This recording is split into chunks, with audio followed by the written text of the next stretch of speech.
Hi everyone, welcome back to Wheels on the Bike. I'm Agnieszka. In this video, I want to share with you my first impressions of these Arkel Dolphin 48-liter panniers.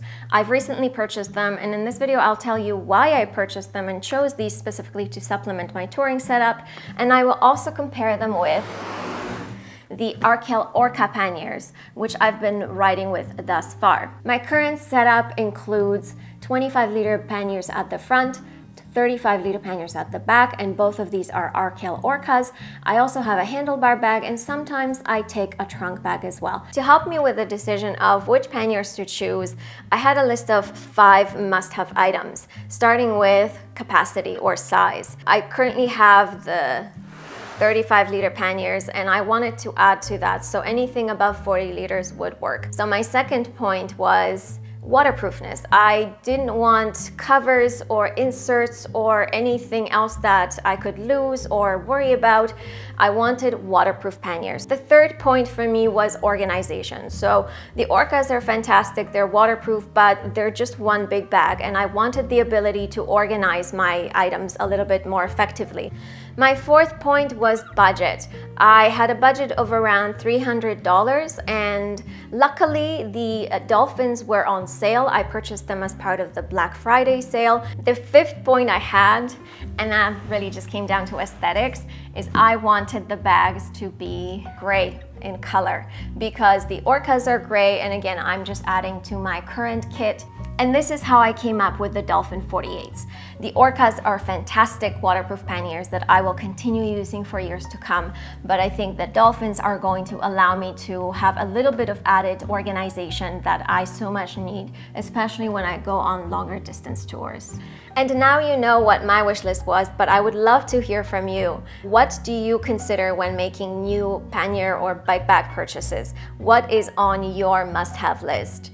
You may be interested what came in the box, and no surprises here. Well, the panniers themselves came in the box, along with a little user guide that told me a little bit more about the bags, about how they were made, about the functionality, etc. The panniers came nested one within the other, and alerting me of that was this little flyer. So these are 48-liter panniers, which means that one bag has a 24-liter capacity. They are waterproof, and according to the user guide, the material used is 400 denier ripstop nylon with TPU coating and DWR.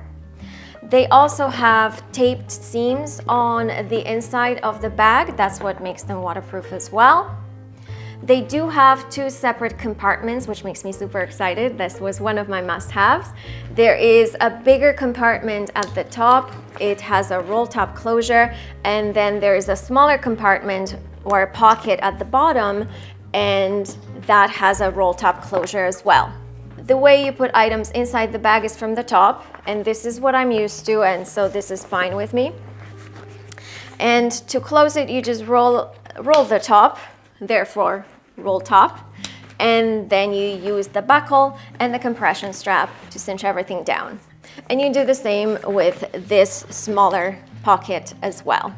Additionally, there is this little pocket on in between the main closed pockets as well, and it's an open one. And let's see what I squeezed in here. So I put in a top just to demonstrate what can fit in here. So I guess depending on how much you fill these pockets, you may or may not have a ton of space here, but this pocket will come in really handy for when I have any wet pieces of clothing. I don't know about you, but I do laundry in the evenings, and sometimes that laundry doesn't dry by the morning. So often what I do is I just put it in a plastic bag, and then I put it in the main compartment. Wet clothing, because I did laundry, and that introduces some potential moisture into this waterproof bag, and condensation can form, etc. So I'm super excited about being able to utilize this kind of extra storage space. In addition, right at the bottom there is a little cutout for any water drainage. So functionally, this is fantastic. I'm really looking forward to exploring how and if it works for me. In addition to these organizational components here, there are 2 mesh pockets on the side. All right, so that was the brief overview of the Dolphins, and now I'm going to go ahead and compare them with the Orcas. Okay, let's get to the comparison. I now have two empty Orca and Dolphin panniers here. And first things first, there's a size discrepancy. And of course, the Dolphins are 48 liters, the Orcas are 35 liters. So I think that had I had a 45-liter Orca to compare, they would be a little bit closer in size. One thing that I wanted to acknowledge about the size is, ta-da, when full, these panniers look slightly different. So this is the 35-liter Orca, this is the 48-liter Dolphin, and you will notice that the Dolphins are a bit wider, and that's because they have that extra pocket on the outside. This will be something that I'll have to get used to, certainly, because I will need a little bit more clearance room for the Dolphins than I had with the Orcas. So in terms of size and perhaps width when fully loaded, there is a discrepancy. All right, back to the empty ones. Inside of the Orca, you have a plastic cradle. This plastic cradle is what gives it its shape and allows the pannier to stand up on its own unsupported, whereas the Dolphins, although they kind of stand up unsupported, they don't have that plastic cradle at the bottom. And I will speak about a concern that I had about these a little bit later on in the video, but it has a direct correlation with that plastic cradle.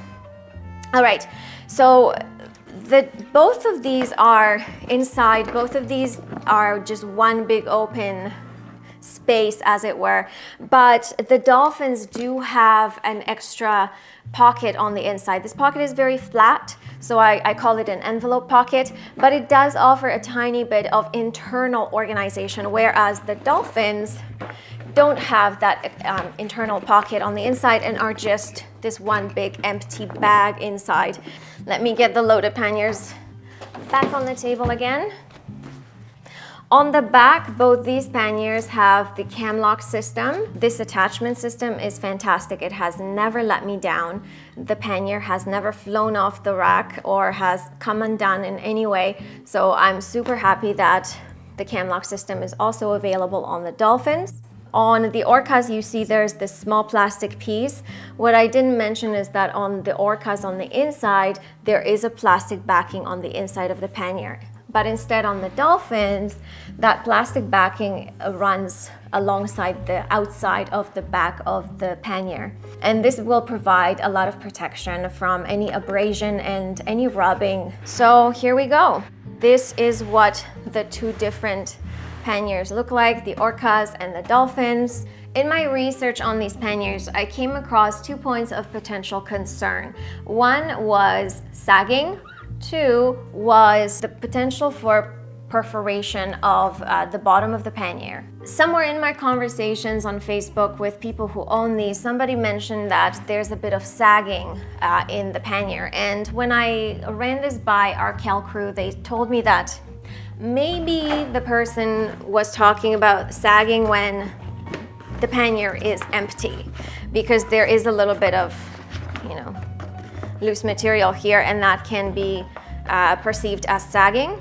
So I have this pannier loaded right now, and I'm not sure where the sagging could come up. Now, this is also a brand new pannier, so perhaps with use, that may be an issue, but I've not been able to find that point of concern elsewhere or replicate it, so it just remains to be seen. I will be doing a more thorough review after I've ridden with these panniers for about 1,000 kilometers, so at that point I will flag any problematic points that I come across riding with these. The second point of concern was the lack of the cradle. So I love the fact that there's that plastic cradle at the bottom of the Orcas, because that not only provides stability to the pannier itself, but also as a layer of protection to the material. I have a habit of putting my tent poles, my tripod, what else? My chair, my camping chair inside the pannier, and some of the components of these items are sharp. Over time, if that item keeps on poking through the bottom, then